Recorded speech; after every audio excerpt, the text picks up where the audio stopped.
In today's video, I'm going to teach you how to rate and review a Udemy course on desktop.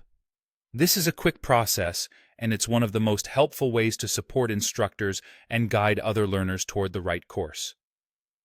We'll walk through where to find the rating option, how to leave a star rating, and what to include in your review so it's clear and useful. First, log into Udemy in your desktop browser and open the course you're enrolled in. You'll need to be in a course you actually have access to, since rating and reviewing is tied to your enrollment and progress. Next, find the option to leave a rating. There are a few places you might see it. If you're on the My Learning page, click the course card, and you may see an option to rate the course there. If you're already inside the course player, look for a Leave a Rating button or a prompt along the side or beneath the video area. Udemy may also show a pop-up or banner asking you to rate the course after you've watched a portion of it.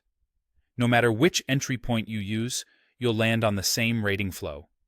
When the rating box appears, select your star rating.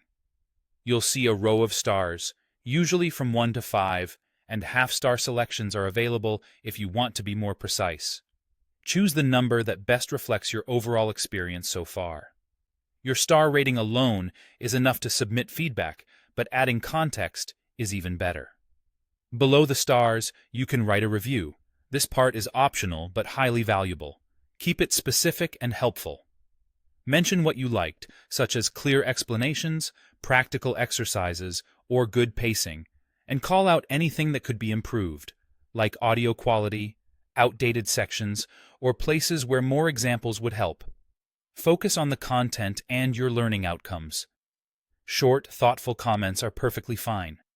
Some courses may include a few quick attribute questions like clarity of instruction, organization, or pacing. These aren't always shown, but if they appear, choose the options that best match your experience. They help other learners quickly understand the strengths and weaknesses of the course. When you're done, click Save and Exit or Publish, depending on what you see on your screen. That submits your rating and review, making it visible to the instructor and to other learners browsing the course. And that's it. Simple, direct, and genuinely helpful to the community. Thanks for watching, and happy learning.